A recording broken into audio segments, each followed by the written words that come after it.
self-awareness can be a curse as well as the best thing in the world. I would just be aware that I have this awful personality trait that upsets me and upsets someone else.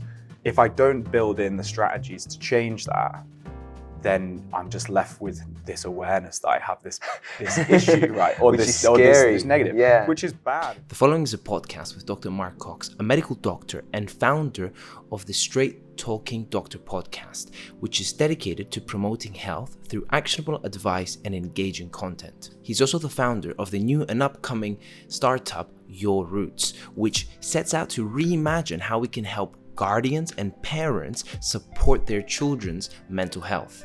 In this podcast, we talk about mental health at an individual level, learning how to identify when we're going through a crisis and how to reach out for help. Dr. Mark shares techniques and tools that we can use to guide us through this journey, intertwined with his insights and personal experiences. We also talk about mental health at the societal level and the causes behind this dramatic increase that we've had in mental health cases all around the world. We touch on causes such as the increasing complexity of the world, the COVID pandemic, social media, and the fact that the structure of the family and friendship is in jeopardy. I felt that this has been one of the most authentic podcasts I've participated in, and I'm certain that you will gain a lot from it.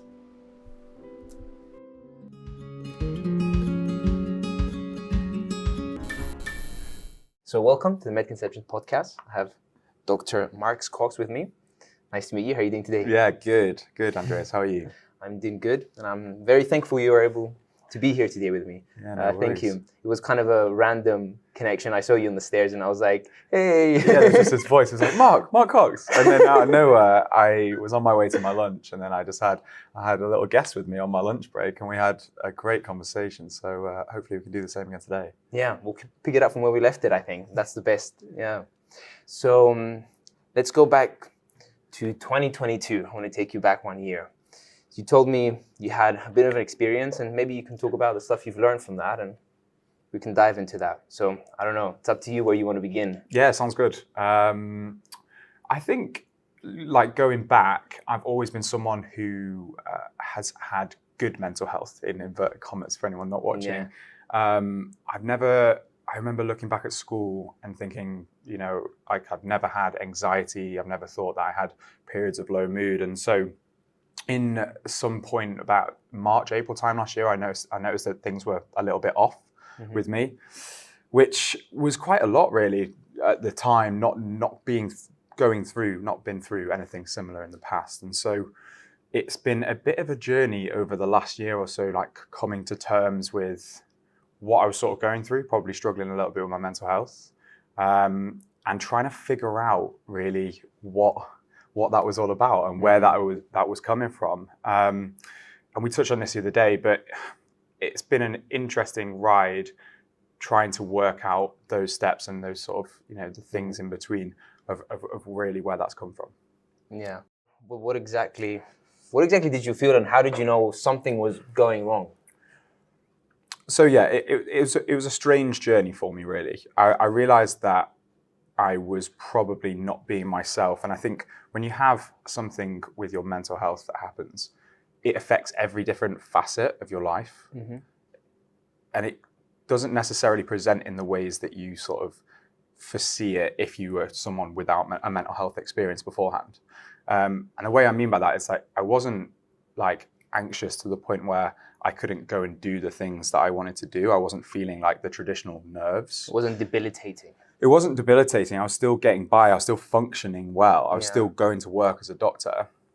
And also, I wasn't traditionally depressed. Again, in inverted commas, I wasn't feeling sad all the time. Yeah. You know, it wasn't like this feeling of like, I can't get out of bed, or I can't feel happiness. There were periods where I was like absolutely fine.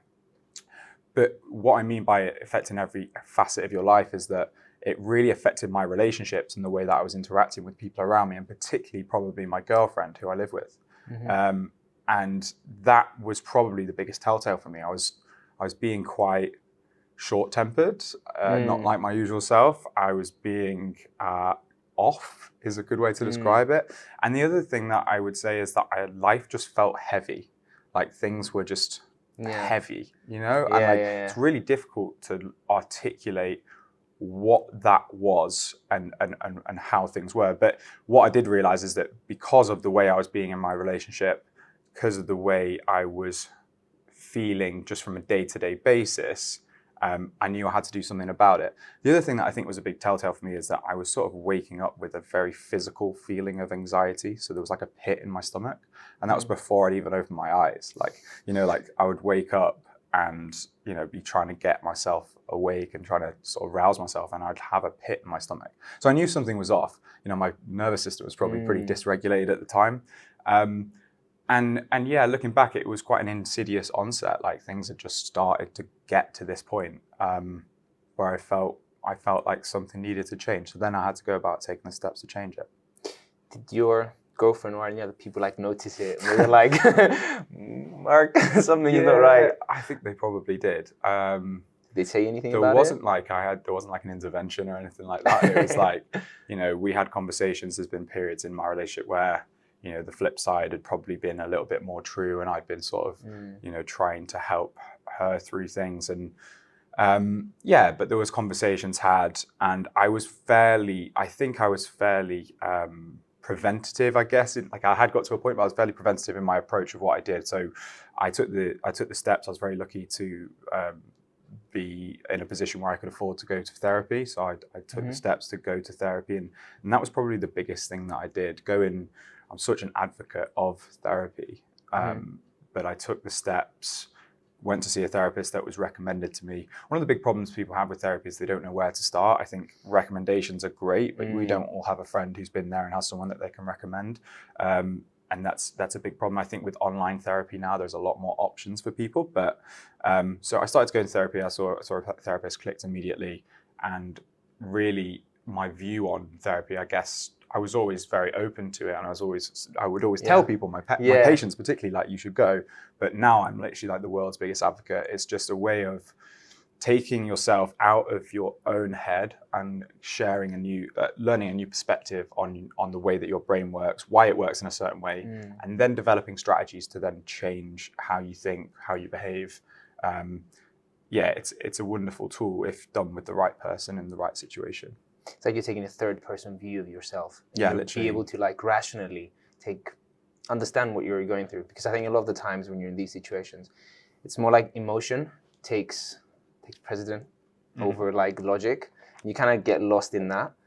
But I think what it had done for me is it allowed me to objectify or label certain patterns of thought or behavior, which is very, very powerful. So just a quick example, I was able to learn what my schemas were, and very quickly, schemas are personality traits that are basically etched into you from a young age. They're sort of things that happen to you before the age of 7 that give you your personality traits. And so like I was able to learn mine, and what happens is these schemas come out when you're stressed, they come out when you're triggered, but they're always there at a low level.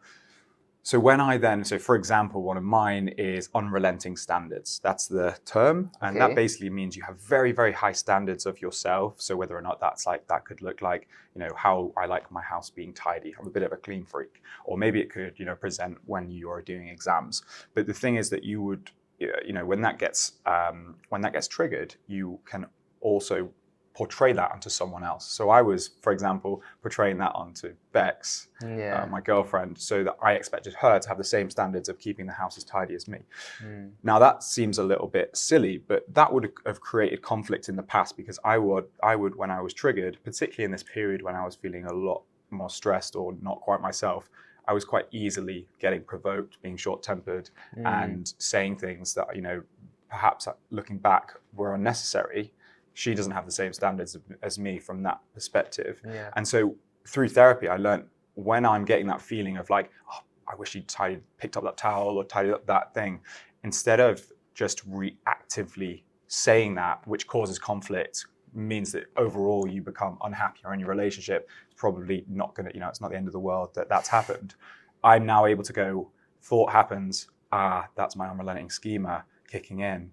Let me calm that down. Let me go about this in a better way. It gives you that second of pause, that second thought, second to have another thought, rather than just reactively going straight in with, oh, for fuck's sake, excuse my language. Yeah, no, I resonate with that a lot, because I think it's, again, you're able to kind of understand why some stuff just happens and not just react to them. Be able to critically reflect on them before you even act on them. I think that's, I've currently attended some sessions as well with the psychologist, and I think it gives you a bit of understanding of your personality as well, which comes to these schemers. My psychologist we didn't use the word schemers, but again, it was understanding who you basically are and some traits that you've had since you were a child, and some things that, this thing, might not change, but you might be able to handle it correctly, I guess. So, absolutely. Yeah, I completely agree. I think it comes in different forms. These schemes are particularly about your negative personality traits, but I think when we discussed the other day, you did the sort of personality course, and that was probably highlighting some of the more positive aspects as well. But yeah, this in particular is more about, those sort of things that you really don't like about yourself potentially, or things that get you in trouble. And what I've realized is that they come out when you're tired, you're stressed, you're triggered.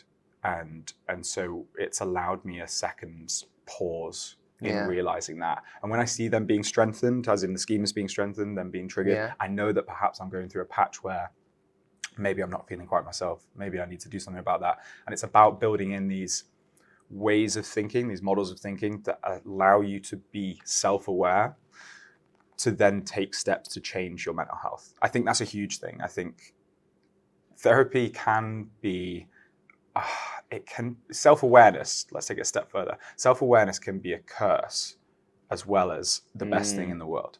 So if you are just self-aware of these things that you do, say I became self-aware of my unrelenting schema, or the other schemas, and I then didn't have a way of navigating, improving that, I would just be aware that I have this awful personality trait that upsets me and upsets someone else. If I don't build in the strategies to change that, then I'm just left with this awareness that I have this issue, right? Or this negative, which is bad. And so self-awareness is great when you then can back it up with, how do I improve this? Self-awareness is great because it gives you an opportunity to learn and get better. But if you don't have those steps around it, that's why therapy with the wrong person, or if you don't learn those sort of next step strategies, which I have heard sort of horror stories about, with people going to therapy and not then just basically going into like why they're a certain way, but then not learning how to improve that, that's when it can become a negative thing, and you just end up reliving traumas, or you end up just learning more about why you're not necessarily perfect. So that's an interesting one. You need to then have a way of looking forward and changing that, and building in those, those sort of safety nets, really. If someone was to ask you now, for example, I want to go therapy, how would you advise them? How did you advise them, like, to find a therapist and find a good one and not have these experiences that you just described? This is a really good question, and I'm actually in the research of building a startup at the moment. One of the things that came up a lot is that people don't know where to turn. I mean, our startup's looking at supporting parents, and even they don't necessarily have an easy way of, they're not necessarily the direct user. They want to support their child that's got a mental health condition, and they're struggling to know where to turn. So I think this is a problem. I think this is still a problem that's not fully answered. Entrepreneurship side coming in. I mean, the basics is, firstly, go to your GP and get a referral to therapy. At least start that process, and you're going to get some free support on the NHS. Now, I'm completely aware of the issues with, supply and demand on the NHS at the moment, and also there's some limitations with the amount of support that you get, but it's still a great service and some great people that work in the NHS. So I think that's your first point of call. I would never recommend necessarily just doctor Googling everything, but you need to have a look at what's around in your area. So being precise with a Google search to see if there's any other free resources around in your area. So there's lots of charities that are often, council-based or based in an area. So trying to have a look at that sort of, from that sort of level, that sort of granular level. And then I think there are plenty of online resources as well now to sort of look into. So I think there's, not affiliated with any of these, but like BetterHelp is like an online therapy service. You can go through some sort of charities like Mind, and they will have within them, they'll have different ways in which they can direct you to certain therapy sites or resources. And then again, recommendations from people, if you do know people that have gone through something similar, that's always a really useful way. There are also, I can't remember the name, there are also sites that do have a sort of like a more of a search engine for therapists. And so you can put in some more detailed resources, but maybe we could link that in the show notes and have a look afterwards when we find the name. Yeah, of course, and we'll put them in the description. Yeah, sounds good. But yeah, that's an amazing answer. I think you've provided a lot of information there. Nice. Hope so. So we've talked about your journey and how you kind of realized that something was going wrong.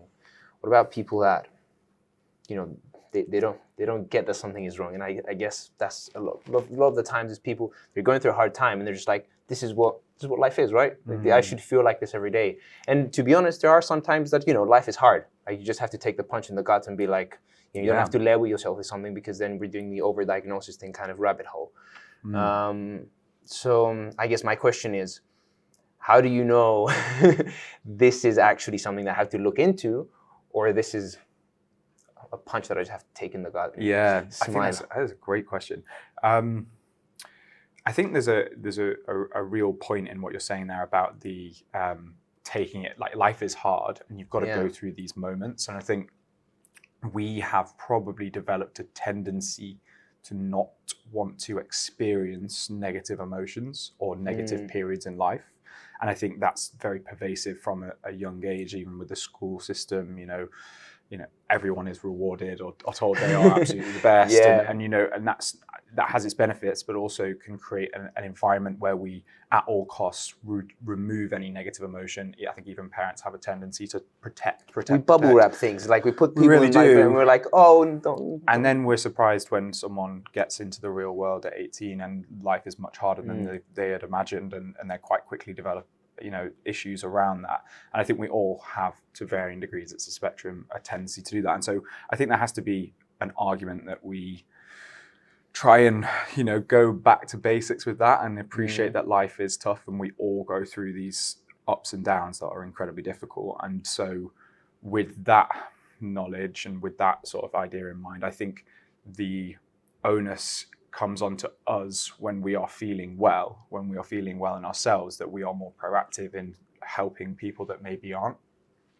I think it's very difficult if you're not aware that you're going through a tough time, then you lack the self-awareness, you're not going to take any meaningful steps. And it may have to be a stroke of luck where you suddenly realize, I suddenly felt better after I took up swimming classes because someone, I fancied the girl and I did the swimming classes, and then suddenly you started exercising, which you'd never done, and then suddenly you start feeling better, and then maybe you realize and you then develop awareness, and then you're like, right, okay, maybe I need to take these steps. Wait a second, this is what like normal feels like? Yeah, it's like, wow. Exactly. So maybe there's something like that happens.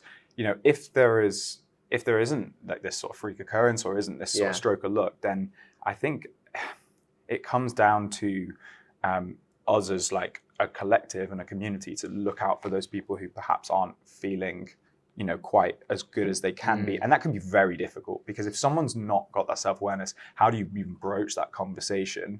You have to do it in a very tactile way. If you immediately assume that person is potentially at fault in any way or has done something wrong, you're likely to get a very defensive reaction. And so being smart, say it's going to have to be someone who's close to you, like a best friend or a family member, and being smart and sort of trying to get them to do things you think they may be missing. So, trying to suggest you go and meet some new people at this new community event, or that you go and do some sort of exercise, or, whatever it is. I think there's probably tactile ways to do that. So I think that's kind of important.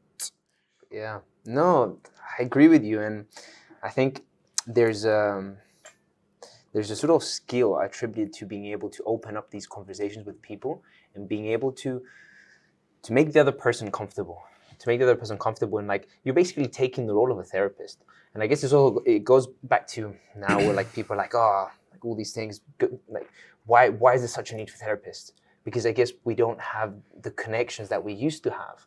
Like the strong connections where like you feel comfortable with going up to your mate and being like, look, man, I'm down. I want to talk about this. Are you here for me? Can you listen to me? Can you sit there and listen to me for 2 hours? And I'm just going to open up my heart to you. And you're not going to judge me.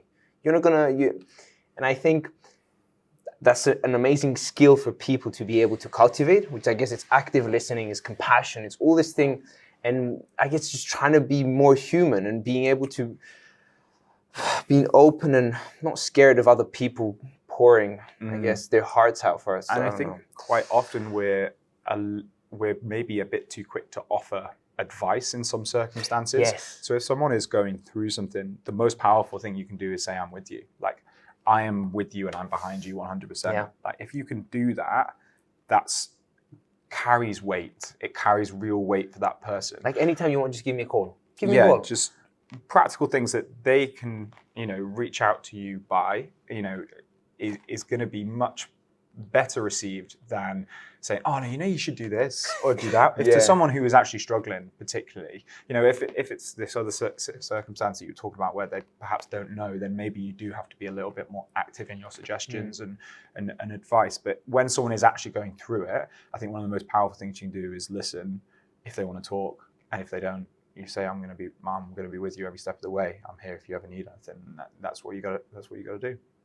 And I think there's so many powerful aspects to that, because one of the powerful aspects there is that when something's going wrong with you, then that person is going to remember what you've done to them. And then he's going to be there for you as well. So someone has to take the first step. Like always, in a relationship, someone has to take the first step. And I guess you've taken the first step to that. And then you've built a connection with the other person, something that's very powerful, especially when people are telling you their issues and you shut up and actually listen. Yeah. And then I've seen this with myself as well. Like people that I've actually had this connection with them on a much deeper level, not just the superficial, like going out and having a laugh and a banter as well, but also these deep conversations. Then when I've needed them in my life and I've gone up to them, they've been there for me. Yeah. And they were like, listen, mate, anytime you want, and I don't know, I guess we can go and talk into the reasons why, maybe for you as well, why this thing occurred, because I'm sure there's something that you break in your, trying to understand why this happened. Yeah, definitely. I think just to quickly, okay, it's go for it. I think there is a big lack of education and support for, this is now such a pervasive problem that we aren't very good at these conversations and we're not very good at knowing when to do it. And part of that is not spotting it. And a big part of that is not being confident in doing it.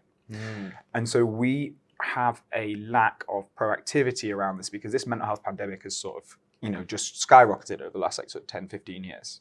And we haven't caught up with how we teach people to try and go about improving this. So, we have these sort of workshops at school and they talk about what anxiety is and depression, and there are lots of different things like that. But there is a massive lack for someone like yourself who has spotted a friend who is struggling on how do you then go and approach that person.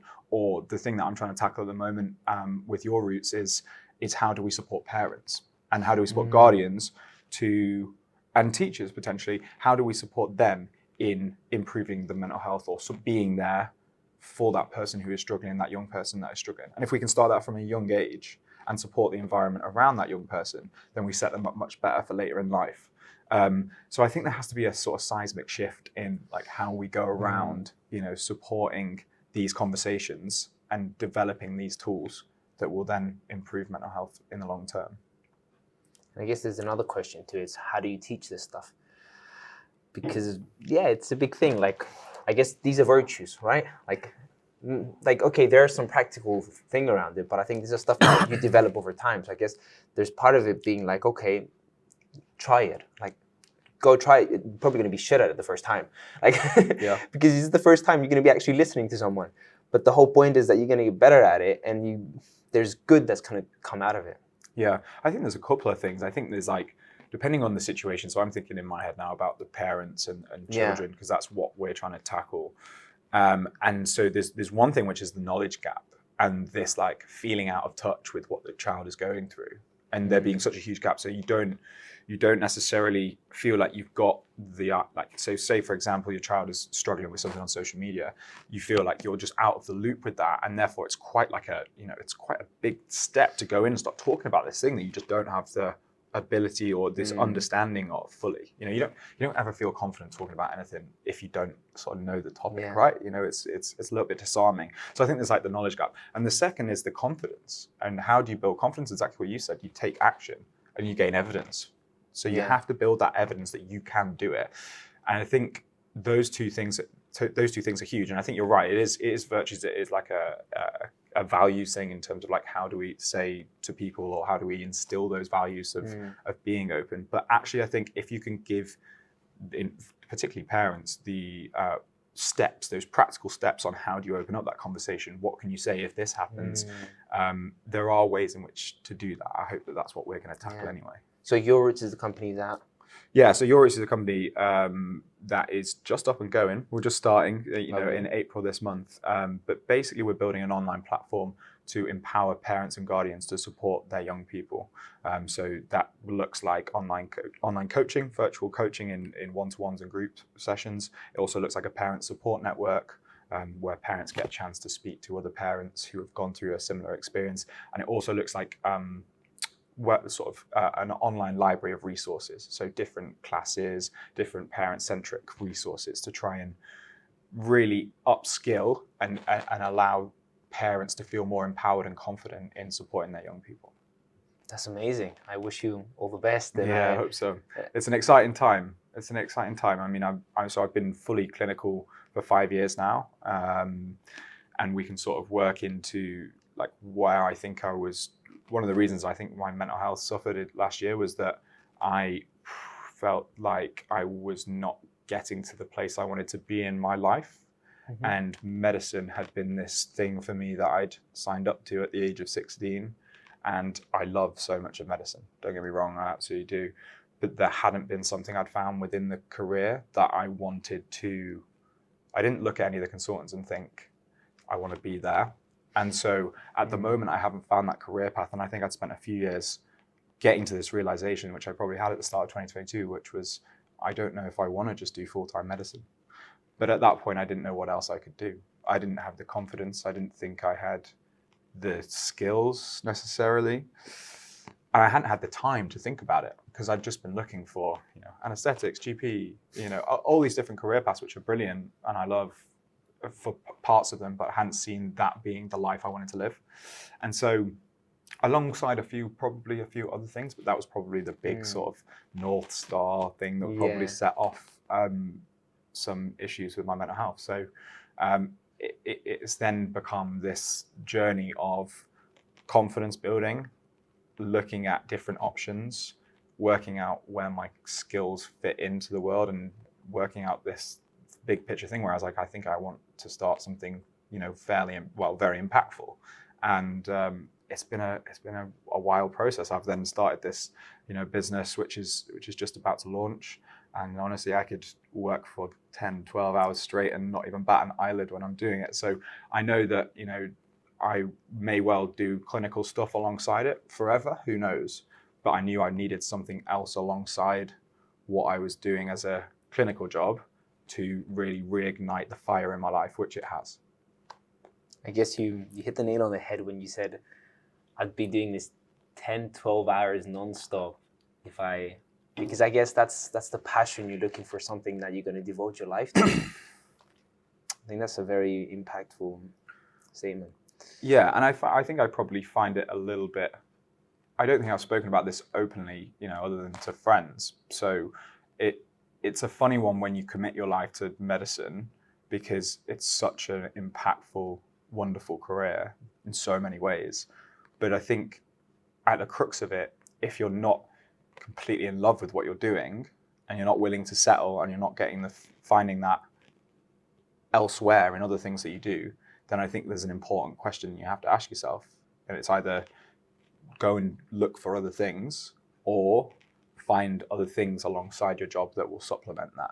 And so I think the beauty from from a philosophical or like a general standpoint to like a practical thing is there are then steps that you can then take, which is what I did. So I've been working still full time, but I've been interviewing people nonstop, learning about the space of, the mental health space, learning about the problems that parents are faced with, that teachers are faced with. I spent time researching loneliness, and slowly came up with this plan that I wanted to build a business.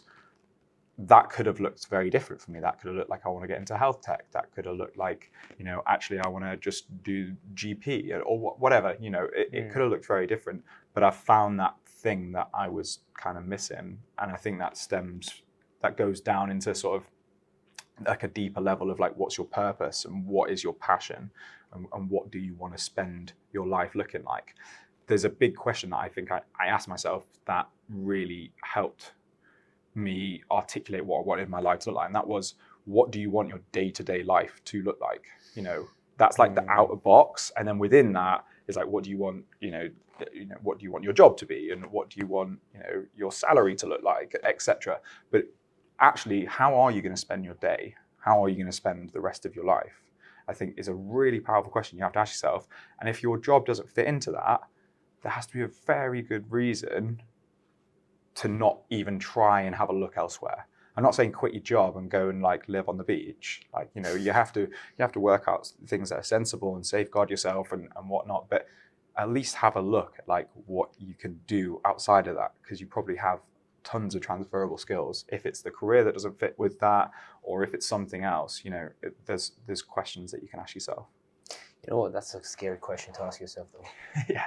That's a very scary question. Tell me about it. And I guess what you said with the insidious onset at the beginning, I'm going back to that. The fact that you were like, it was a question that was at the back of your mind. I don't know, this is just my understanding of it. And it just kept on creeping up under the carpet. Yeah. And it's difficult to look at the gunk under the carpet because it means like you set a foundation for yourself. I guess that's how when you're a kid, same with me. Like you go into uni, you're like, you have this idea that this is what my life is going to look like. I'm going to be a doctor, etc.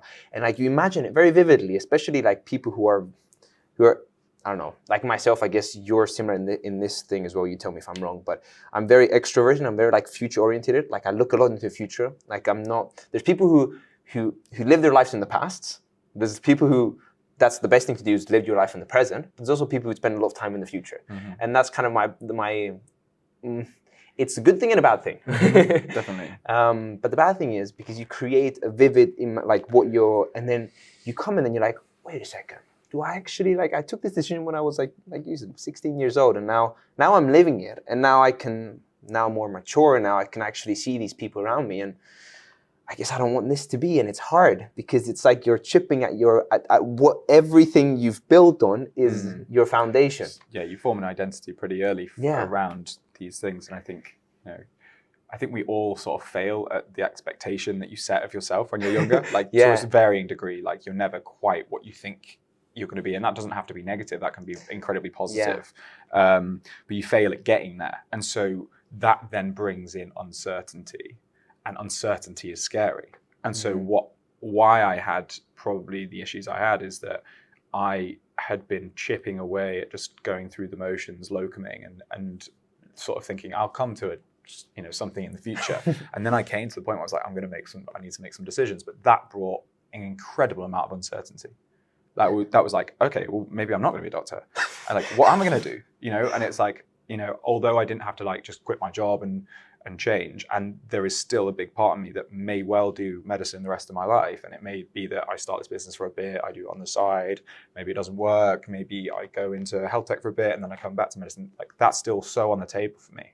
I love a lot of medicine, but I needed to go and explore for a while. And that's what I want people to take out of this conversation, is that you don't have to just jump ship and be gone forever. Yeah. You don't have to like put all your eggs in one basket. The way the world works now is like, you can just stay in your job, but go and learn a new skill on the side. You can just, start linking with people out of your network, grow your LinkedIn and start connecting with people who are just like light years ahead of you in terms of their career progression, but you can find ways of linking with these people and start to learn about different things. And I think that was a profound mindset shift for me. I started the Instagram stuff and social media with the Straight Talking Doctor a couple of years ago, and that opened the door. And then suddenly in April last year, or like from that point, like the chasm opened. I was like, I can do all of these things, and like it is amazing. I think medicine is wonderful for the options it gives within medicine, but because of the nature, like the indirect nature of medicine, there's so much choice, and there's so much like, because you go through so much, it keeps you very within the box of medicine. That is changing, with health tech, etc. There's so many more roles for medics out there. There's a lot more awareness of what medics can bring to the table within business, particularly. But because of that, it felt very stifling. And then when that lid blew off for me, it was like, holy shit, what am I going to do? And that comes with a lot of that comes with a lot of uncertainty and a lot of fear. And that takes, if you've never gone through that before, because you've been sheltered of school life, medicine, and you don't have to worry about it. It's not like, other careers where you got to go through interviews and you could do any job. Like you do like a random degree at uni, like geography or whatever, and then you go into any profession basically that, isn't necessarily related to geography. Whereas medicine is very, you're just, exactly the course that you're going down. It may vary the location and the specialty, but you've got a job. Suddenly, if you are thinking outside of that, it's like, wow, like this whole, you've never gone through that before. It's the first time in your life. And so, yeah, it can be scary. And I think that's probably what it was for me. It takes some courage to do that. So I congratulate you on it, because it takes some courage to be able to, like you said, lift up the lid and be able to see what's out there for me as well. What's the other thing I could do? So as you were talking, I was thinking about 1,000 things I want to say, because I'm really passionate about everything you were saying. So I think number one thing is, when we do some lessons to some young people who want to go study medicine. And when I get a few young people coming up to me who are in their 16, 17, and they want to do something with their life, and they're like, so what do you think? Should I do medicine or should I do this? Should I do that? And I'm like, okay, first piece of advice I give them is go out there and see the everyday life of that person. Like, what are they doing? That's the most important thing to do. And don't do it for a day. Like, do it for a few days just so you can, like, you can really get to terms with it. Like, this is what my life is going to be. And then the second thing is, I tell them medicine now, this is how I view it. Maybe you have a different idea on this, but I think that medicine is for the people who are uncertain. It's a degree that gives you so many skills, and it gives you so many transferable skills, the word you used before, that you can apply anywhere. Mm-hmm. I don't know, I feel this, and like it. 100%. I mean, looking back at my life, I have zero regrets about doing it. So even if I do leave medicine in a week and a half time, when I've got a few weeks off to work on the business and don't have a job planned after that in medicine, even if that's, takes off and I never end up coming back into hospital, which is a sort of low potential at the moment, I wouldn't look back with any regret. The doors it has opened for me. It's crazy. The business I'm running now, like, I couldn't be doing that without medicine. I don't think it would be much more difficult. What exactly did medicine give you in the job, like, that you're seeing? It opens doors with people. And this is the more like superficial level. People listen to you when you're a doctor in the world, and they don't necessarily, from a business perspective, anyone thinking, listen to this as a medic who's thinking about business, like, I can't tell you like the amount of people who, there's an assumed knowledge and expertise when someone's talking to a doctor. And so someone in business, they're also not necessarily interested at what stage you are. So you could be an F1 or you could be an ST7, and they're not necessarily going to know the massive difference there. You're just a doctor to them if they have no knowledge, and a lot of people don't have a massive knowledge on their clinical background. So if you're just trying to have a conversation with them or learn about their expertise or their way of work, they will open their doors to you because you are a doctor, and that's a really powerful thing in the world at the moment. Having that sort of presumed level of expertise. In general, it has been massive in terms of being able to hold your own in certain stressful situations. And I think that's a resilience builder that you don't get in many other careers. Actually running an on-call shift as the F1 on nights, like, is a character building experience. It really is. And so having that under your belt kind of puts things in perspective. Again, use another example, helping with a CPR, helping with a crash call and running a CPR situation is far more intense than, being in a sales meeting. Do you know what I mean? So those things are huge. They certainly put things in perspective. But yeah, I would say, the most obvious thing, not to be superficial, is that, people listen to doctors and people respect them, and that's very powerful. I totally agree with everything that you said. And I think I'd add one more thing, people skills. Mm-hmm.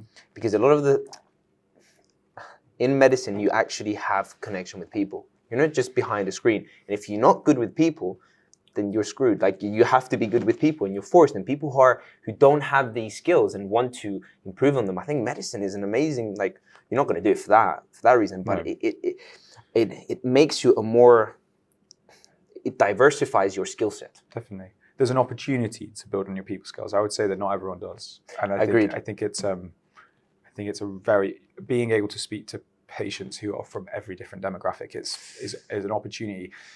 Being able to speak to a dying person, that is like, it brings chills to me. is pretty profound. I make a big effort to speak to people who are dying. And I think mainly for me, because what can you learn from someone who is at the end of their life is profound. And I think not many people ever get that opportunity unless it's their relative, and then they're overwhelmed with emotion. But speaking to someone who has been there and seen it and done it and is in their last moments is, if they're in a position to still talk to you, there's a lot to be learned from that. There's a lot to be said. And so building up, that's an extreme situation of communication skills, but you also have angry relatives. You also have just the general, like, complete variety of patients who, get to speak to someone from so many different walks of life. And so, yeah, it really does bring on your communication skills if you allow it, or if you actually go out and embrace it. Have you had any experiences with dying patients who said something profound to you that you'd like to share? I spoke about this before online, but the number one regret of the dying is not being authentic, so not being true to yourself. Comes back to what you said at the beginning. And it probably does come back to what I was talking about, what I've spoken about during this, and that, I needed to go and explore something that was me, 100% me, and not felt like I was going down a road that was already put out for me. And so, so that's the number one regret of the dying. And I spoke to a patient a few months ago who echoed that. I actually asked him the question. I was like, asking a little bit about his life, and it wasn't just like went in with that. We were opening up to each other. I spent half an hour. I just had some time on the ward where it wasn't a busy day, and spent half an hour just chatting to him. And he said that his regret was earlier in life not being as true to himself until later in his life. He founded his own business and has had a very, very happy, sort of later part of his life. But he said that he was doing things he didn't want to do for a long period of time. So yeah, it was pretty profound. Wow. It's a lot to take in, because, the phrase being true to yourself, like, what does it actually mean? I think it ties, you've got a lot to say about that as well. Like, it ties to the purpose thing as well. Like, what is my purpose? And if I'm fulfilling that, then I'm being true to myself. I guess that purpose also has to be individual, and go for it. I think this is a loaded term. Purpose is well, I love the term purpose, but I think a lot of people feel like it's loaded, and I think we should probably have a look at like what purpose is all about first. And I think people are often quite scared by the term, therefore they probably don't think about it, or they shy away from it. But I'm generally a big believer that humans need to feel meaning. They don't want to just be like this. We're on this this rock that's hurtling through space. Like, who knows what the meaning is? But humans have to feel like there is some sort of meaning in what they do, because otherwise, I just feel like, particularly for me, it's probably not the same for everyone, but I think it is for a lot of people. You've got to feel like there is a sense of purpose or meaning in the actions that you take. I just think it keeps you aligned and keeps you centered. I think it can be difficult to understand what your purpose is, though. And I think it doesn't necessarily have to be this big, glorified thing. It can be something small. It just got to mean something to you. My sort of advice around purpose is to take a step back from it, and rather than having this idea of exactly what your purpose is to define your values. So define the things that matter to you, which can be a little bit easier to sort of understand. And so there's different ways you can do this. I've done this using, when I went to therapy, I did something called the values compass exercise. If you Google it, you can find it, but it's a way of, you choose 8 different categories. So things that are important to you, like family, friends, love, and relationships, work, leisure, all of these. I think there's 8 categories that you use. And then you think of the words that go with each of these that mean something to you. So, for example, for me, I think mine were my values that came up most in these categories were purpose, consistency, growth, and connection. So these 4 key values of mine. And I think when you have an understanding of what these values are for you, what matters to you generally the most across all of these big categories, you can then start to align your actions with those. Once you do that, once you start seeing your day-to-day actions and checking, are they aligning? So what for me, for example, am I doing things with purpose? Am I doing things that aligned with my purpose? When I probably did the values compass, I probably wasn't every day doing things that aligned to my purpose or what I felt like my purpose was. Connection, another one. Am I connecting with people or with whatever on a regular basis? Growth. Am I trying to improve? Am I trying to move forward? Am I trying to grow? So what that allowed me to do is and my advice to people would be take a step back, try and work out what your values are, try and align your actions with those. And over time, the purpose will become more clear. Again, purpose is very individual. It has to be something that comes from you. It has to be authentic to you. I think if you're just going off like what other people say or what feels good or what is expected of you from others, then you're not going to live an authentic life. And again, it's not going to help you to live purposefully because it's not going to be your purpose. It doesn't have to be just one thing. Is another thing that I think is really important. It can be plural, like purpose can be plural. You can have, a purpose that you want to build a business, but you can also have a purpose that you want to just be the best version of yourself every day, or you want to, learn as much as possible about a certain thing, whatever it is. Like if that feels like something that drives you forward, then that's fine. And the last sort of thing I just would like to say on purpose is that it's a process. So it is always, not always, but for many people, it is always developing. It's always changing. It's not something that is just static and that at 14, you know what you're going to want to dedicate your life to. It's something that can change over time. And I think once you've defined those values, once you've aligned your actions with them, that purpose will probably become a little bit clearer for you. And moving in that direction is going to be good for your mental health. It's going to be good for you in general. Yeah. I think one thing to say here, tell me if you agree with that, but it's not just you or me that are actually struggling with this stuff. It's everyone's. Everyone is on this ride. We're all here and we're all trying to find out what we're going to do with our lives. Yeah. And I guess having the understanding that, nobody knows what they're doing really. Like everyone is just exploring and they're seeing what works and maybe this doesn't, maybe this feels right, etc. And we're just like, ooh, we're all here to explore and find out what's going on. And I guess if you have that in your mind and you don't make yourself, and you're like, oh, I'm the only one who doesn't know what I'm doing. I'm the only one who feels like I'm the odd one out in medical school or in law school. And what am I doing here? And I don't know, what am I doing in this relationship? What am I doing in whatever, in this country? I don't like it here. Well, you're not the only one out there. So I guess that also comes back to what we said earlier. So if you realize that maybe you're not the only one going through this stuff, then you might be more open to having these conversations with people around you, with people that love you, with people that are actually, maybe a therapist, because you don't feel like, oh, I'm the odd one out.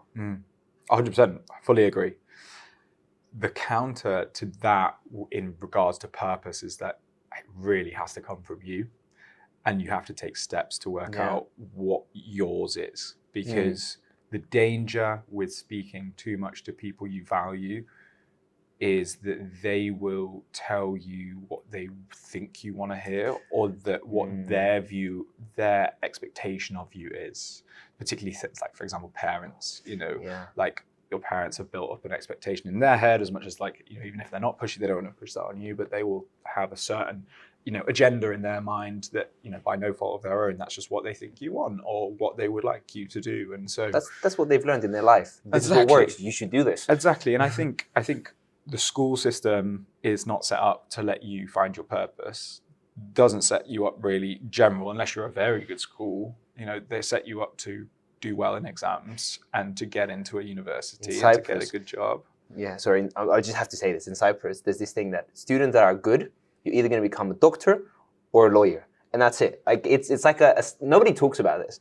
But it's like if you're a good student, if you go become something that's other than that, then you're disappointing your parents, or then you're... Yeah, and I think it's the same in lots of cultures, and to a certain degree, even in the UK, there is this expectation. But there isn't enough, there's like the odd career day or whatever, but it's not built into the core or the DNA of education. The education system is set up to tick boxes, and not to be too blunt, but I had a great time at school, but looking back, it told me that I would be happy if I became a doctor and had a good salary. Like, it never told me what I needed to enjoy my life and to feel well and to feel happy and to be healthy. Or how to find that. Or the skills. Yeah. Exactly. And I think that's the key is you've absolutely nailed it, is that you can't just tell kids that, but you've got to give them the skills to critically think and to go about their life. And I think there's a lack of that. I think we're going to see a big seismic shift over our lifetime in the way that the education system's set up, the way technology's going. I think there'll be a big shift. What that means for schools or universities, I'm not 100% sure of, but there's a lot of interesting people that you can find online who are talking about this sort of stuff. But I think there'll be a lot. Chris Williamson talks about it a lot. I like it. Yeah, I think he's someone who's I've seen mention it. But yeah, no, there's tons of things that you can find. But I think there is a lack of forward thinking from that perspective, and this is not slating schools. I think they have an impossible job, as do healthcare systems. Like, there's a lot of criticism on schools, a lot of criticism on healthcare systems, but they're doing an impossible job with the resources that they have. But sometimes there needs to be a shift to try and improve the situation that we find ourselves in. And I think one of the reasons that we have this mental health crisis is that people lack purpose. You used to have a very simple life. We talked about this the other day, but you used to be, a baker, because my dad was a baker and his dad was a baker, and I bake and I enjoy baking, and I'm happy. And we can't go back into that time and know exactly what their mental health was like, but there was much less report of mental health. Whereas now it's like this kind of thing that, like, most people are struggling in a certain way. And I think the people that are very, very happy are either built a certain way and they just don't necessarily get upset at this life situation and can deal with that. And that's amazing for them. But a lot of people aren't like that. Or you have people who are just living out their passion and their purpose, and they're able to sort of live in this way where they're getting fulfilled from that side of life. They find that they're getting meaning in what they're doing, and they feel like they're valuable. Because I think that's just a huge thing. Not to oversimplify things, but I think that there is a real problem there. And then, therefore, if we think that that's a problem, or if I think that that's a problem at least, then I think we need to take a step back and go, well, how do we counteract that? And that starts from earlier, giving them the skills to critically think about how they go about that. I guess if you align these two, the things that you said, like what you mentioned as purpose, or maybe what fulfills you, what you're passionate about, I guess some other synonyms. And if you align what you're doing to that, then I don't know, from my limited understanding and my limited years of life on this earth, I get to understand that these are the people that you see and you're like, this guy is nailing it. This guy is successful. This guy loves what he's doing, and I want to be like him. And success looks different for everyone, right? Like, this doesn't have to be the traditional entrepreneur who's just killed it and is super passionate and just lights up a room or whatever. This can be someone who is doing a job that they don't actually even love, but they get their kicks from doing this thing on a weekend where they help the community or they do volunteering. And I think that conversation is much more realistic and much more beneficial for people to hear. You don't have to quit your job and become the ballerina you wanted to be when you were little, but you can find, okay, what did you like about being a ballerina? Maybe that's that you liked, interacting and pleasing people and whatever. Maybe that you could do something that channels those values, channels that purpose in something you do either as a job or separate to your job.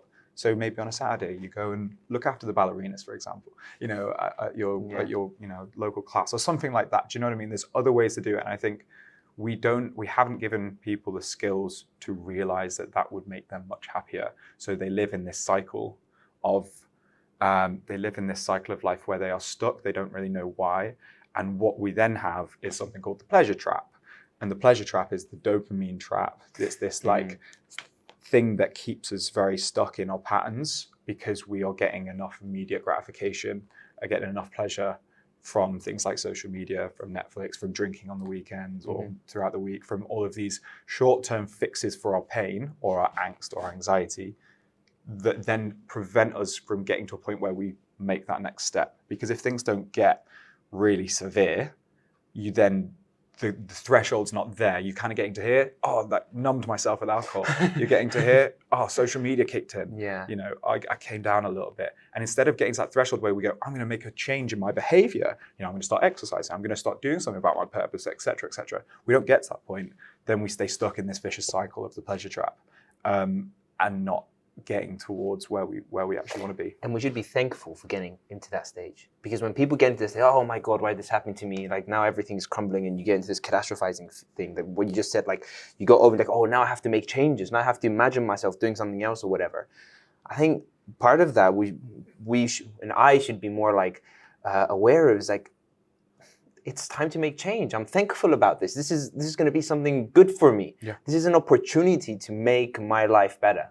Yeah, and I think that's where I was last year. To bring it full circle, I think that's probably where I was last year. I was excessively using social media. I was having this general feeling, but then I hit a point where it did get to a point where I was like, I'm going to do something about it, and that came with the uncertainty I spoke about. It came with the pain. It came with negative emotions that I had to feel, I had to embody, and then had to do something about. I think if someone's listening to this and they're feeling those things, then I think I would urge you to take a deep dive into what it is. Don't get sucked into the pleasure trap. Don't just forget about your problems or the things that are going up by going out and getting smashed on a weekend. Ask those hard questions, do something differently, and see what changes. Confront the stuff that's under the carpet. Yeah, Sorry. Yeah, 100%. Like confront the monster, and I guess under the bed. And sometimes it might seem like it's huge. And I think what I do sometimes is, I don't want to confront the whole monster. I'll confront like this part of it. I'll just I'll make one small change, and then that puts you in a positive cycle of things starting to happen. Okay, so what's one thing that I can actually fix that actually is causing me stress right now because I can't really take everything on. And maybe that thing is just, I don't know, going to bed 1 hour earlier. Something as simple as that. Like, all right, I'll switch my phone off, or I'll put what I do sometimes is like a timer. And timer, what do you call it? When your phone just switches off by itself, time limit. I put a time limit, and I get someone to put a passcode that I don't know. Nice. And then my phone just switches off basically at 10 p.m. And I'm like, all right, I can't use it. Yeah. So I mean, an example of one of those like sort of little things that I did, looking back at it was little bit at the time, it probably felt like a big thing, was I deleted social media for a month. And like before that, I would have thought that was the worst thing. I would have thought because I do stuff on Instagram, I couldn't do that. And like, that's ridiculous. And now I don't have it on my phone. Like I use it on the browser. I download it occasionally if I need to like reply to something or I'm bored and I need to have a quick look, but now it's not my status quo to go on my phone and open it, because I knew that was negatively affecting me. And that's like what, like you say, you're opening up and you're opening up the carpet or under the bed and you're tackling that one little thing. And I think sometimes it's that, sometimes it's asking a really, really big question and making a big change. Yeah, I guess so. I remember in a conversation the other time, one thing that you said really stuck with me. You were like, TikTok is cancer for my brain. And I resonated with that. I was like, yeah, that's true. Like, especially like, okay, there is a very good aspect to social media. There's a very good aspect to this complexity that our world has come to fulfill, which is, it's what we've discussed before. You can actually explore all this potential that you have and open the lid.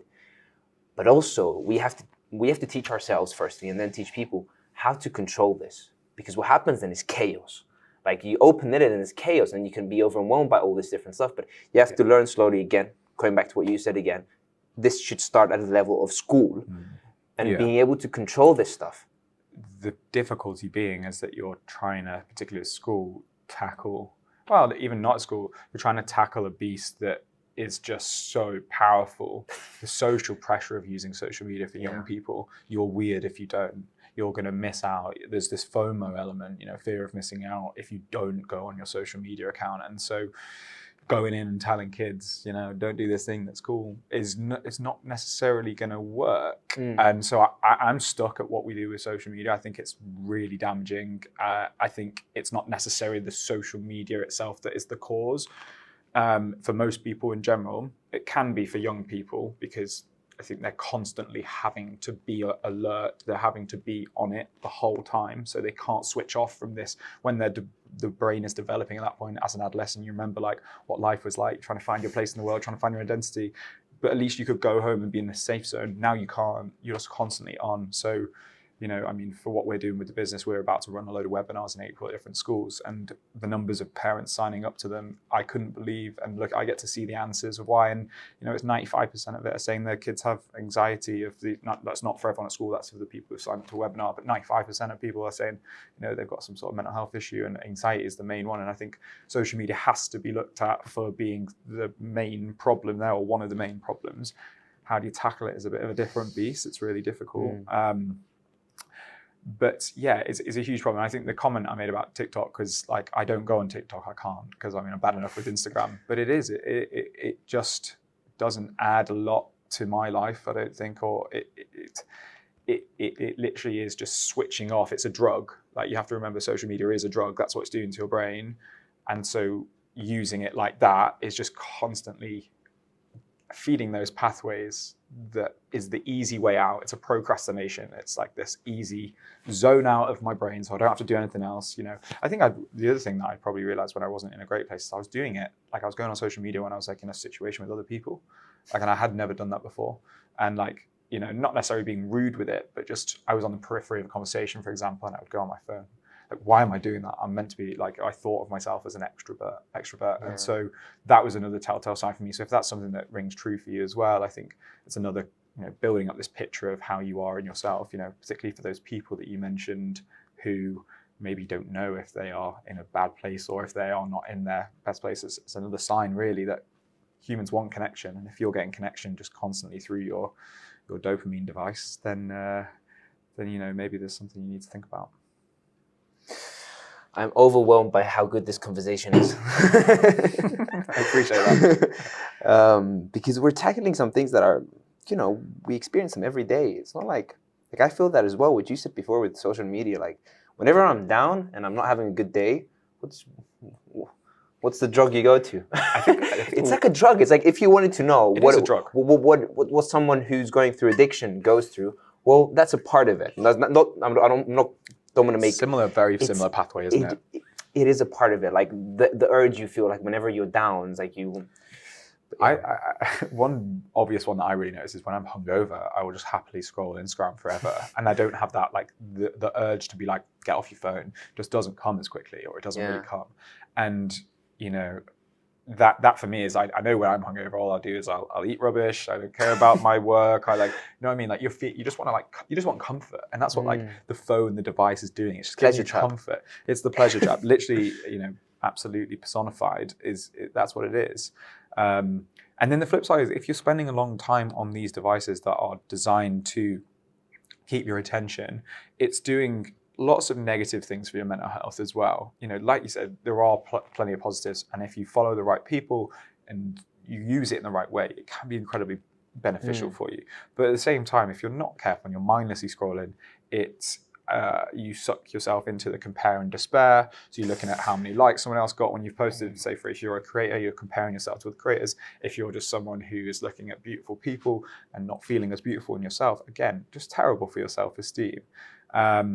There's been a lot of evidence coming out now about what it does. I mean, it's clear what it does for focus and for your concentration. Of course. It's got to be doing something negative for that. If you're spending 2 seconds on average on each TikTok video or each post, then of course you're going to get used to that. Your brain is going to get used to that. So then it's going to be much more difficult to concentrate. And it's been, like I said, there's been some new evidence about your memory and your recall is worse. And there's thinking that this is going to be completely revolutionarily damaging, if that's the right way to say, for our young people in 20 years time, 10 years time, when we look at young people's brains, and what that's done to the developing brain is even worse, because it does it to my brain when I get used to it. Of course. You know? Like, we went from being being addicted to series and went to being addicted to YouTube videos, which are even shorter, 10, 15 minutes. Now nobody watches YouTube videos. Now we're addicted to reels, which are like 10 seconds.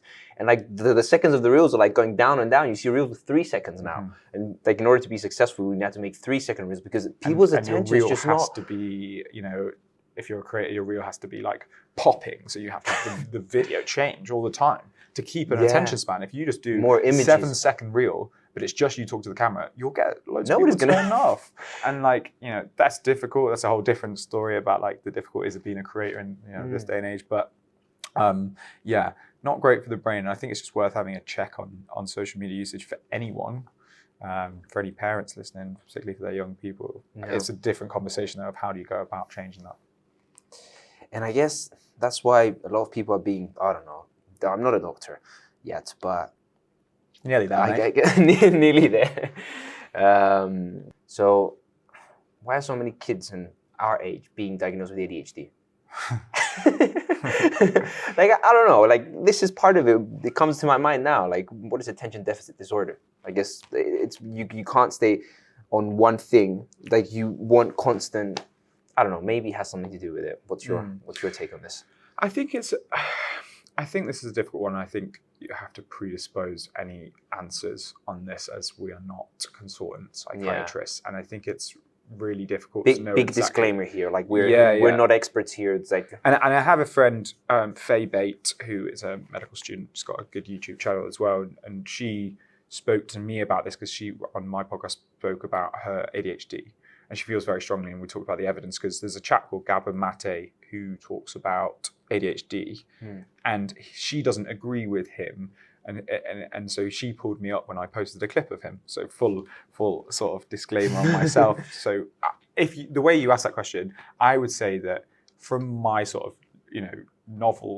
from my standpoint of awareness and understanding, I would expect that perhaps it would make ADHD-like tendencies worse because of the nature of social media. There is also, though, a genetic component supposedly with ADHD. With everything, I guess. And so, therefore, it's difficult to say how much it is down to this or not, whether or not we're just better at spotting it, or there's more people that are aware of it and therefore, referring it more often. I don't know. I think we've touched on a lot of amazing points, and I guess hopefully this is useful to some people who are actually going through the same stuff that you described, because you described it pretty vividly, and I think it's nice for people to hear that and be like, so I'm not alone, or this is what I can do. We talked about some stuff that you can do, and I think in order to close it up, some advice that you would, something else that maybe we've missed. So I think one thing we didn't touch on was the junior doctor strikes at the moment, and the current situation being faced by medical professionals, and the amazing work the BMA are doing in terms of trying to get pay restoration. Last week we had 3 days of strikes, the first 72 hours, and there'll probably be some more in the future. And I think that's been, part of the reason I've not been completely satisfied within medicine is down to that. And I think that I'm not alone in that. I think probably about 100% of the other medics that are currently working at the moment feel that they are not paid fairly, and that the working conditions aren't fair. And part of the reason for that is that now we're going to have many vacancies opening up. It's only going to get worse, this conditions. We're going to have many vacancies open up because of the conditions, because of the lack of fair pay for doctors, and that's going to negatively impact patient safety. And I think it's just something that every single doctor is battling with at the moment. I have colleagues who are 5 years down the line with training, who, one who comes to mind who has one child and is struggling to pay his mortgage, particularly with interest rates going up. Now, that's someone who has been seen by society as someone who has done incredibly well their whole life and done, the best sort of route to being a top professional, and he's now struggling to pay his mortgage with just one child. How is that possible? And that's a real worry for a lot of different doctors. So I think if anyone's listened to this and felt that they are in a similar position with their career, I think it's worth just it's just an important thing to respect and to touch on, because there's a lot of solidarity within the doctors at the moment, but it's massively important that we all stay together so that we do actually win some pay restoration and get back to fair working conditions. I think I want to give your point a bit more weight and say some statistics that you actually shared. This is from your post, so I'm quoting you. So junior doctors are paid 26% less than they were in 2008 to 2009. 40% of junior doctors are actively planning to leave the NHS, which is huge, 40%. 40% of junior doctors are experiencing burnout, and then healthcare workers have an alarmingly high suicide rate. So this is just to give some context. Plus, the pay for a junior doctor right now is £14 something per hour. About £14 an hour when they first start, yeah. And then doctors performing eye surgery is like 24 pounds an hour or something like that. So compared to lots of other professions, it is poor. Do you think things are going to change? I think they have to. I think That's if a they good don't, answer. I think if they don't, I fear for the profession. I fear that we are going to lose tons more doctors to places like Australia and the rest of the world, and we are going to get to a point where the healthcare system really struggles to manage the workload. I think also a lot of medical students like yourself, and people in your position are really, probably quite stressed about what they're going towards. And there needs to be a big wholesale change. The beauty of the NHS is that it's propped up by its workers, and that people do a tremendous job out of their goodwill, and they will continue to do so whilst the NHS still stands. And hopefully that we can come to a fair resolution so the NHS can still go forward in the way it is at the moment. But that requires quite a lot of change. Message for other healthcare professionals in your position who are thinking about leaving NHS. You're in the same position, so I guess it's a pretty hard one to do. But I think just know that what you have done so far in the NHS is amazing. A lot of people don't necessarily ever get to do anything to help anyone else from a career perspective. A lot of people do jobs that don't necessarily add any value to anyone else's life, and you've already done much more than the general person. So don't feel guilty if you're thinking of doing other things. I think give it a fair whack if you feel like you've checked every different angle and worked out different avenues within medicine. If there's something missing for you, then start having a look at other options, start upskilling yourself in other things, but just start exploring. So just know that you can do it, that medics are revered in other industries, and that there are options out there. There's lots of different people you can speak to, but you have to believe in yourself and take those steps. Yeah, and I guess from me is thank you to you, thank you to all the NHS workers, not only the doctors and the nurses and all these people that are doing these amazing efforts, who are behind the scenes kind of propping the world up and not letting us crumble down. And we've seen this during COVID, how much they propped up the world and how much we looked at them. So thank you for that, and thank you for being role models to us, because these are the modern heroes. We don't have wars now. We have wars fighting broken systems, and these are the heroes. Yeah, very profound. Like it. Thank you. Pleasure, man.